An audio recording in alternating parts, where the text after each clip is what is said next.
Welcome back. You're still watching Daybreak on this 25th day of August 2025. I told you that we have Stephen Disho, former speaker in the Kiambu County Assembly. Good morning. Morning, Sam. Wilson Sossion, former nominated MP and also former Secretary General of the Kenya National Union of Teachers. Good morning. Good morning, Sam. Fred Okango is Strategic Communications Advisor. Good morning. Good morning, Sam. And we're waiting for the arrival of Gitonga Mukunji, who is the Member of Parliament for Manyata constituency. As soon as he's here, he joins the conversation. This morning, the paper's How to Clinch Top Senior School Slot is the main story that is on the Daily Nation, talking about the upcoming Kenya Junior School Education Assessment, which is a summative test accounting for 60% of the final marks for grade 9 learners, the grade 6 main exam, as well as school-based assessments in grade 7 and 8 contribute the other 40%. Then there's a story of Affordable Housing Fund to give 4 million shilling loans for building rural homes. Parliament approves new regulations for those with savings in the fund to secure loans to construct rural houses. And of course, on the front page of the Standard is use and dump is the tag they are using. Communication including excerpts from in-house WhatsApp groups in opposition review President Ruto's and implementary misdeeds despite his recent tirade against the House, from passing of the unpopular Finance Bill 2024 to removal of former Deputy President Rigathi Gachagua and passing of unpopular laws such as Affordable Housing Act 2024. Ruto has used Parliament to serve his agenda and not the people's, and the details are contained on pages 4 and 5 of some fascinating details of what appears like conversations between members of Parliament and the party leader, and allegiance, or rather pledging of allegiance through those conversations that would emanate from the process towards impeaching Rigathi Gachagua, and shortly after the swearing in, or the approval and swearing in of Professor Kithure Kindiki. It's something that we want to read. But first, I want us to begin with a conversation about the future of the NG-CDF at a time that a lot of conversations have been going on. We've heard from Raila Odinga, who has spoken about devolving some of these funds to the counties and saying that members of Parliament have no other business but to legislate, to represent the people, and of course oversight. We'll be listening to that voice shortly from now. Let's listen to it first. So the MP was the one who was being blamed for the failure of the national government to do certain things in their constituency. And that's the reason why we came up with the idea of CDF. That was that time. Exactly that time. But the constituency is now falls under the devolved government, which is being led by the governors. So constituency is not a devolved unit. And members of Parliament themselves should not be involved in development, because there's supposed to be oversighting. There's supposed to be oversighting. If you have yourself being involved in construction of roads, building of schools, building hospitals, who is going to oversight you? Who is oversighting you? So, Mr. President, I hold very clearly that these MPs know that they should not have any business in trying to implement projects in their constituency. Implementation of projects should be left to the county government. All right, Mheshimiwa Ndishu, I'll begin with you on this one. And so there's been this spirited push by members of Parliament. Indeed, they have passed a constitutional amendment bill, which is now in the hands of the Senate, to entrench this into the Constitution, to safeguard it. But still, the courts have expressed themselves and said the constituency is not a unit of service delivery, but a unit of elections, specifically for Member of Parliament, and obviously when it comes to tallying of presidential results. So where should we stand? Thank you, Sam. I think first and foremost, let me say that I was with Honorable Raila in Parliament. I think that's 1998 or 1999 when we enacted the CDF, or really registered to have to be managed by the members of Parliament. So let's come, when we did that in 1999, where were we coming from? We were coming from somewhere. And somewhere where we were coming from is that before 1992, the government then was responsible for development in the constituencies in the rural areas. But after the first multi-party members of parliament went to parliament, there was a very big tiff between them, the opposition members of parliament, and the government of President Daniel Arap Moi then. And for the president then to punish the areas that didn't vote for him, there was a very big deficit of development in those areas. And therefore we suffered for 5 years, and there was absolutely nothing that was being done in the constituencies of opposition members of parliament. So when we were re-elected again in 1998, we said, now we cannot go like this. Let us bring some legislation where the member of parliament will be solely responsible for development projects in his constituency. And that's how we say now the CDF will be under the auspices of the member of parliament. So, because again, today's generation measures the member of parliament or the leader according to the development he's going to bring to his area of representation. Is that fair? Is that a fair metric? Well, you see, things change and dynamics change. You ask, Bianga asked by your constituents, we have elected you for 5 years. What have you done for us? You tell them, you elected me to represent you, you elected me to legislate and to oversight government. But government is not bringing anything in my constituency for me to oversight. So let us have now money that I can now use as a member of parliament to oversee that some classrooms are done, some roads are done, some water is taken to some people who have been without water since independence. And so that people now can feel there's an attachment between themselves and their member of parliament. Recently we saw a classroom in Tharaka Nithi where the deputy president himself took off his shoes and socks and folded his trouser to go and make the mud, because the mud in the classrooms had fallen down, so that they can repair it. Imagine some classroom in Tharaka Nithi today, 60 years of independence, is still a demand. Now the people asking the member of parliament that area, the member of parliament or even the senator, the MCA, we have elected you. What have you done for us? So when my friend Honorable Raila talks about that the role of the member of parliament is oversight, registration and representation, that was as it were at the beginning. But we have grown dynamically such that now the member of parliament must have a role to play. I support. But Mheshimiwa Ndishu, you're talking about 1998 to 1999, the realities then, and then eventually when the law came into force in 2002-2003 financial year, they're totally different now because we have a constitution that shares resources and power. The constitution, if I may read it, and that's why I came with it when I saw your topic, Sam, right. In the preamble, yes. Or I think it's Article 1, says that all sovereign power belongs to the people of Kenya. And shall be exercised only in accordance with this constitution. The people may exercise that sovereign power either directly or through the democratically elected representatives. Now, let's ask the people themselves in the constituencies. You members of this constitution, let's take my former constituents of Juja, and the larger Juja, Vika, Ruiru, and Juja. Let's ask the people of that area, whom would you like to administer development from government? Is it the governor, or is it the member of parliament or the members of the county assembly? I was a speaker last time in Kiambu, and I talked with the governor then. I told him, let us try to reflect what is happening in parliament today with the members of the county assemblies. Let us give them what you called the Ward Development Fund, so that this MCA can have an attachment with his people that he's the one who has brought this development. Why? Because that's flouting the same constitution you're reading there.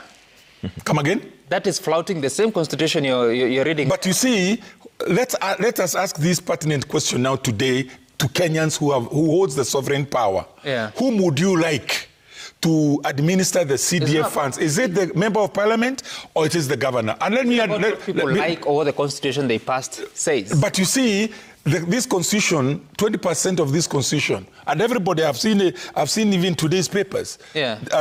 On 27th of this month, we are celebrating 15 years since it was inaugurated. Right. And 20% of this constitution is admittedly faulty. And everybody says, even during the time of inauguration, when President Kibaki's attention was brought to that 20% fault of this constitution, he said, okay, fine, it's faulty. Let's pass it the way it is, and then we shall amend and redo those which are the sections and articles which have a problem. Unfortunately, 15 years down the line, nothing has been touched on this constitution. And one of those areas is like this CDF issue, where the people themselves must have a say. Is it the member of parliament who should administer this CDF, or is it the governor? Today, let me finish some. Today, we have reports that 19 governors have a problem with EACC of a misappropriation of the funds that has been devolved to them. And then you still want to add them CDF so that this becomes a bigger issue? We have reports of members of parliament who EACC is pursuing for mismanaging NG-CDF. We blame the EACC, we blame the multi-agencies like DCI. They know the culprits. They have evidence from the Auditor General. Yeah. What do they do with that information? That's fine, Mheshimiwa Ndishu. Mheshimiwa Suswan, what do you think should happen? Because, like he says, Kenyans may prefer someone else to administer projects, but the Constitution doesn't say that. Do you force it to say that? No, I think we are getting confused between interpreting the Constitution to suit certain interest and arguing where resources should go. And we should not promote the war of resources for purposes of glorifying certain officers. I think we must appreciate where we've come from as a country. And I was a member of National Management Committee of CDF when it started. And we have a clear history of what happened. Muriuki Karue moved this motion in 2003. And 2003, when Kibaki just assumed office. And correction. I was in Parliament, and I was not in Parliament in 2003. I didn't make it in 2002. I think he's talking about it became effective. It became effective 2003. That is when it started working. And that is when the National Management Committee was developed. And eventually, we have fund managers, management committees, fund managers, professionals domiciled at the Treasury in every constituency, so that this fund technically has been removed from the day-to-day management planning from members of parliament, and it's indeed domiciled at the Treasury. That's why it's called National Management Committee, the National Government Constituency Fund. Now, what is the impact of CDF for the last 12 years? Very great. We have seen Harambees for schools has stopped. And we have seen this fund do tremendous job within our education system. And as an educator, I can say this is the most impactful fund since independence. And CDF is not even 10% in terms of impact, in terms of what it does.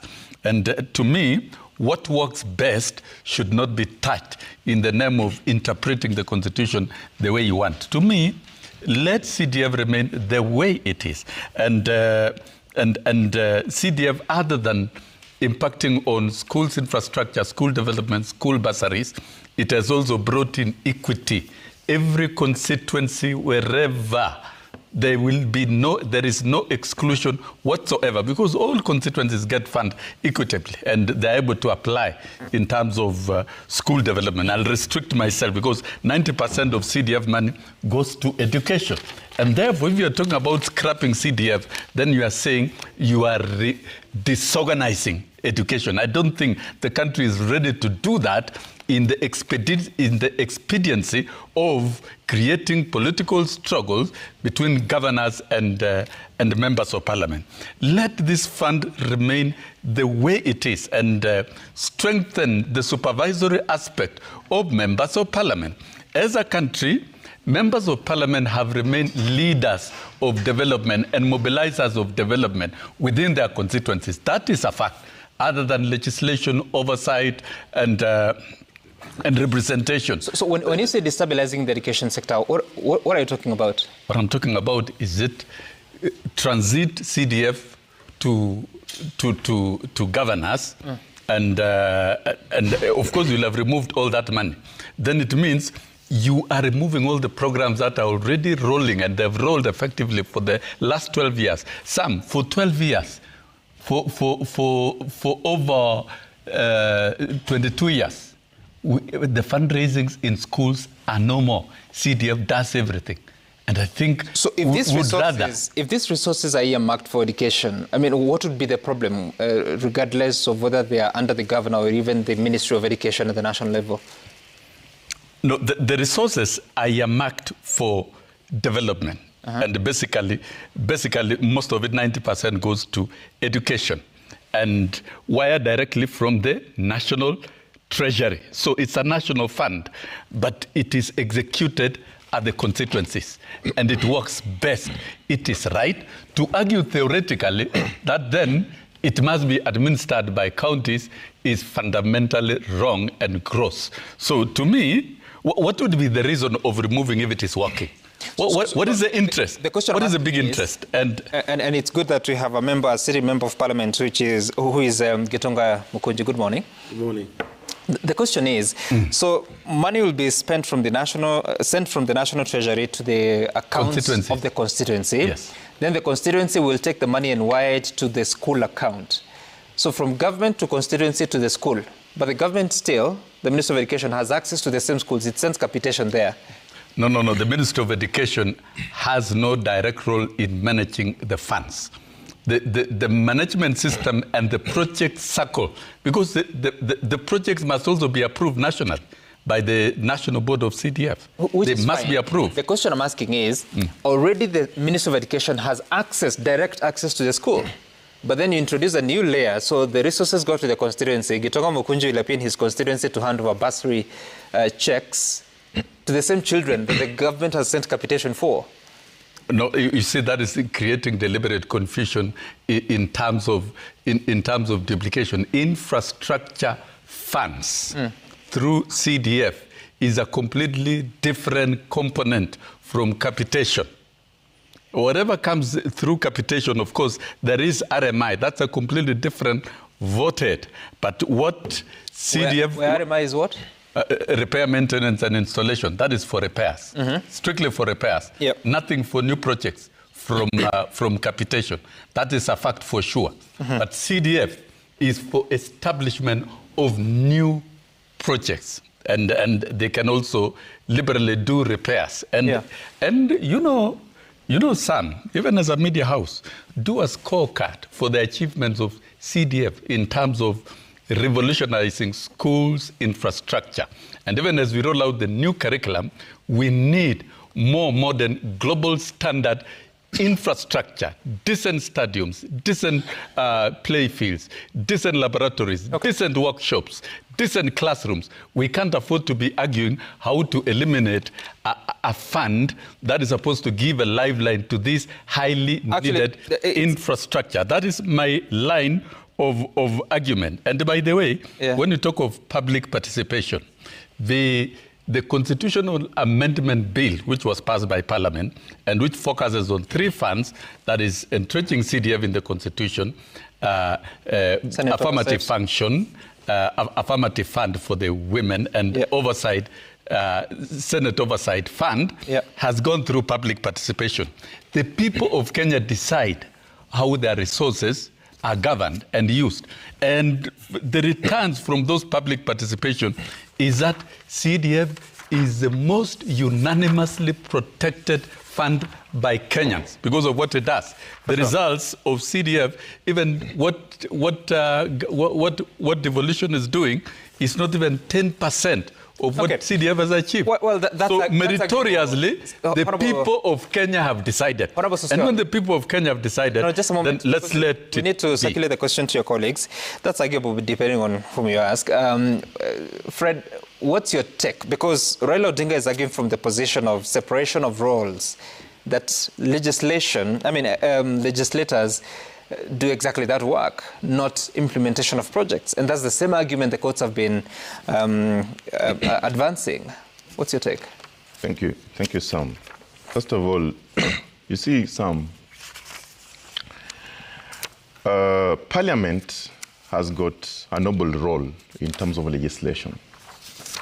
And people have argued, Sam, that and I can hear my good friend Honorable Sosionia saying the people have decided. I don't know when the people decide this. Through public participation. But the authority, that legislative authority that Parliament exercises, is from the people. And therefore, the people can still change their mind. And we can take it to a referendum. That's okay, Sosion. Now, our Constitution, and this is where Raila Odinga is coming from, our Constitution establishes the devolved systems that take services to the people. And one of the objectives of our devolved system is to enable the communities to develop themselves, to manage their own affairs, and to ensure that there is equitable development. That means that the core of the development should be at the grassroots. The idea of NG-CDF initially was for grassroots development. And Raila Odinga's argument is that while this fund was set up sometimes back to do the same, today the devolved systems have got a structure that can guarantee the people at the devolved functions to get that development equitably. Now, I admit that the functions of this money, it has been seen. People have expressed themselves and they are beneficiaries, right from the way in which it has been, administered and what it has done in schools and in development generally.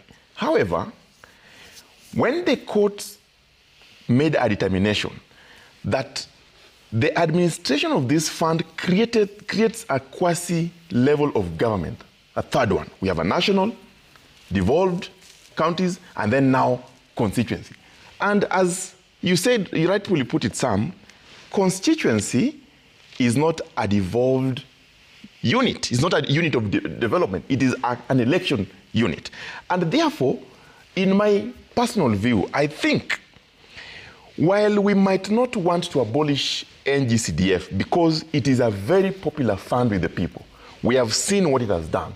Maybe one of the things that we must do is allow this fund, but the issues of development that touches on county government, that fund, let the county government implement that development aspect of it. What touches on national government, let that fund implement the same. What does that call for? A referendum.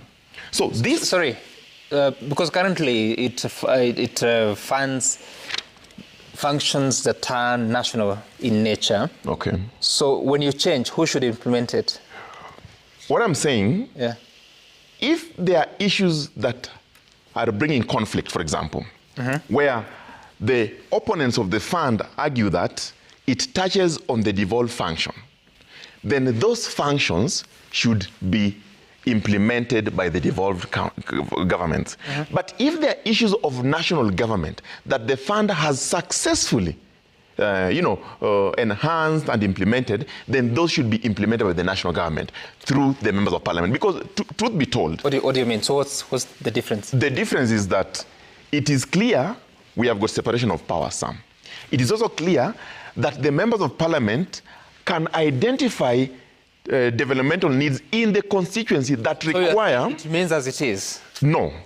It doesn't remain as it is. What you describe right now, there is an argument that the members of parliament are the ones managing the fund. Even though they will argue that they are not, they're patrons. But there are instances where the county government feel that some of the developmental needs that this fund meets are their functions. So if it is true that those are issues that are present, then let's take it to the people, and the people will decide, how do you want this fund to be decided? This is a question I'm asking you, Fred. Yes. Because the law on CDF, as amended, I think it was in 2023, if I'm not mistaken, it finances functions that are of the national government. Yes. So it can be anything. Yes.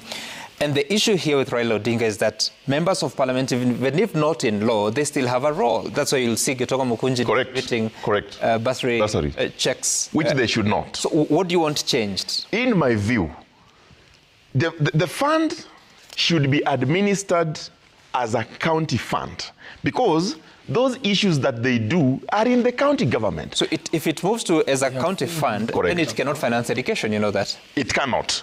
And I'm saying, the reason why this is happening is because, you see, for as long as we have a devolved system of governance, any attempt by a member of parliament to initiate development, whether it's from national government or wherever, will be perceived to be undermining devolution. That is why the people should understand what is the role of Mukunji and the team. If they are going to legislate, represent, and oversight, then they should not come anywhere closer with the initiating development in the constituency, which is in the county. Because the devolved system allows for that development to happen through the county government. And lastly, the people who should oversight this are the county assembly members. They should be given opportunity to ensure that they check on the expenditure and oversight the expenditure of that fund at that level, because that is their level. I hear you. So, Mheshimiwa Gitonga, you have the advantage of being there with this fund. Do those proposals sound practicable? Well, thank you so much, Sam. And I would say good morning, viewers, and thank you so much for having me. Well, I've listened to my brother struggling so much to come up with a new way of doing things on matters NG-CDF. But I want to first clarify. It's important for people to understand how this fund works. And my friend Sosioni has really tried to explain it in a very brief way. NG-CDF is managed in the Treasury. And there's a committee in the national level, which is very independent of Parliament, but has an oversight committee in Parliament. From there is a committee at the constituency level, which is actually autonomous. There is nowhere a member of Parliament sits in the committee, and that committee is supervised by the NG-CDF committee at the national level.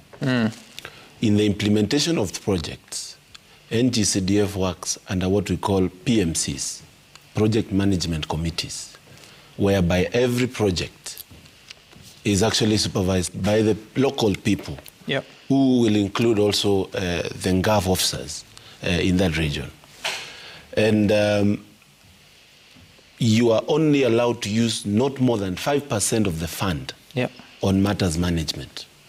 I mean, if we are looking to save money and to get impact, I would recommend even other resources, including counties, to really study the NG-CDF model.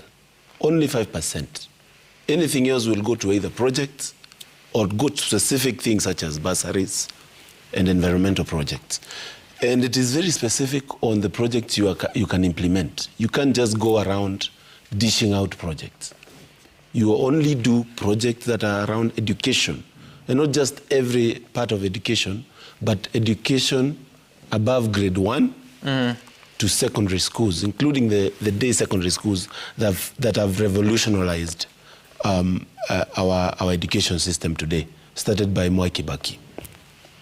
And I would say I've seen the impact of NG-CDF in my constituency. Of course, as it is, members of parliament, I launch many projects and I move around making sure that they are well implemented. But not only NG-CDF projects. I look at electricity projects. I move around and check what is happening from Kera and Kura on matters roads. and I ensure that whatever is given in the national level is well implemented in the constituency level. And I believe that... So you have no influence in absolutely not. Absolutely not. I don't sign checks. The issue then? I don't sign checks. I don't... But you present them? I don't do procurement for NG-CDF. It is done in a way that it is well documented. So when you go to a constituency, some part of your constituency in Manyata, and people tell you that our school here needs a new classroom. Yes. Or a bridge somewhere has been broken. I want to tell you how that happens. When I'm told there is a need for a classroom, I have to actually wait until we are doing what we call project analysis. And you have to ensure you align the projects that are required by your people with what the NG-CDF can do and write proposals so that they can be able to have them in the budget. So who writes the proposal? The proposals, you have to, I mean, even electric projects, I go to a place and find there is no electricity. I talk to Kera, to REREC guys, the same way I talk to the NG-CDF team. No, take me back to NG-CDF. So you've gone to a community, they said they want a new classroom. Yes. You talk to the committee to include that project in the proposal. So you have influence, don't you? Of course I have influence. This is national government project. And perhaps that's the problem. Because a member of parliament, should they have influence? What do you mean? If you cannot lobby a project in the constituency, what are you doing as a member of parliament? What are you doing if you cannot lobby an electric project? What are you doing if you cannot lobby a classroom? I mean, that is our work. But there's a project management committee that should actually hear the people themselves. And that's part of it, hearing me too, as a member and a representative of these people. Okay. Yes. So finally we see... So that is the picture. Nowhere in law that you find the member of parliament. Yes. But in practice... They have an it's, you are just saying a member of parliament. We are talking of any person in the constituency, even the one that is saying we need a classroom, has contributed to ensuring that project get to the constituency. I think the point is clear. Allow me to take a short break. All right, so during those few minutes of break, the show went on and on. The things they didn't want to say while on air, they have said them. But we have to depart from that conversation. I only have 1 minute for Gitoko Mukunji to conclude on the point you are making, because at the same time we heard from the EACC saying that they're investigating members of parliament relating to management of NG-CDF. We've heard of different reports from the Auditor General saying that there are several constituencies with questions as to the management of bursaries, for instance, and several members of parliament are implicated. So even as you talk about the influence, how do we make sure, because there's that attempt to amend the constitution, hoping that the Senate agrees with you, how do you make sure that you don't go against what the constitution provides and what Kenyans expressed themselves in August 2010? Well, I said earlier, Sam, that what we need is to actually empower and strengthen what works in the nation. And the reason why NG-CDF is a fund that is well, that needs to be supported, is because if it was not for NG-CDF, things such as the new education model, the CBC, would be something now that is actually a serious problem in Kenya today. But NG-CDF has actually worked to ensure that CBC is working well. But let me say that we need to align what works with the constitution. And that is where the issue of the changes that are being proposed are coming in. That this fund is working, it is helping Kenyan, it is very prudent, resources are not getting lost anyhowly. So let's align it with the constitution to ensure that we are able to continue enjoying the fruits of NG-CDF. Sorry, you said that the CDF is helping CBE. How? CBC. Yeah. The infrastructure project that NG-CDF has implemented is the one that has made actually CBC to work in a way. And I will say that from my constituency alone, that I mean, currently, as we are speaking, for the sake of those who a don't good know. example, that all my primary schools that have classes, I mean the junior secondary classes, JSS, have laboratory equipment today, courtesy of NG-CDF. And that is a program that we did. If the Ministry of Education had the money, they couldn't implement that. They know where the schools are, don't they? Do they know better than me? Do they know better than the constituency? They have officers up to the sub-county level. No, you see, it is not all actually in all areas of Kenya you find such things happening. And some of the projects that NG-CDF has done today would have taken years for the national government to implement in some places. Because you've asked a very good question. Yes. Do they know better than you as the Member of Parliament? Yes. You want to tell me that the Kenyan taxpayer is paying the Minister of Education and all the officers all the way to the sub-county level, and they do not know what's happening in the education sector? Sam, I'll ask you one thing. To manage. The bureaucracy also on matters to do with capitation is something that you have heard many times. We come here every day telling you capitation money has been cut. Capitation money has not even gotten to the schools. These are things that would have actually ruined our education system. Okay. And we need to actually address the matters that actually are working in this nation in a way that we are empowering. You would be the Member of Parliament to oversight the executive to make sure that capitation money is going up. And my work is actually to oversight even NG-CDF as a national fund. That's very interesting. Yes. Because you're on both ends of the conversation. Which one? Sorry, we need to transition. 30 seconds. No. 20 seconds. I just wanted to say this. The big contention about the validity and the legality, constitutionality of the NG-CDF is that it's not here. Article 255 of this constitution gives Kenyans the power to amend anything and entrench it here if it is for their good. Ask Mheshimiwa, the constituents in Manyata love CDF so much. So if they find that it's not here and it's at risk of being abolished because it's not here, ask them through a referendum whether they want it in the constitution or not. And they are going to vote 98%. Okay. Mheshimiwa John Mutunga is saying that NG-CDF is not part of the shareable revenue. It is determined after revenue is shared fully between the county and national government. As such, it is an integral part of the national government portion of the shareable revenue. It is national government money. Sneaking it to the governors is also as much unconstitutional. And basically, that's the reason we're having this conversation, because if it's national government money to implement functions that are national government in nature, and you have a national government, one wonders why can they just do it and do it correctly. But I think we've heard from the members of Parliament saying, and Gitonga Mukunji representing them here.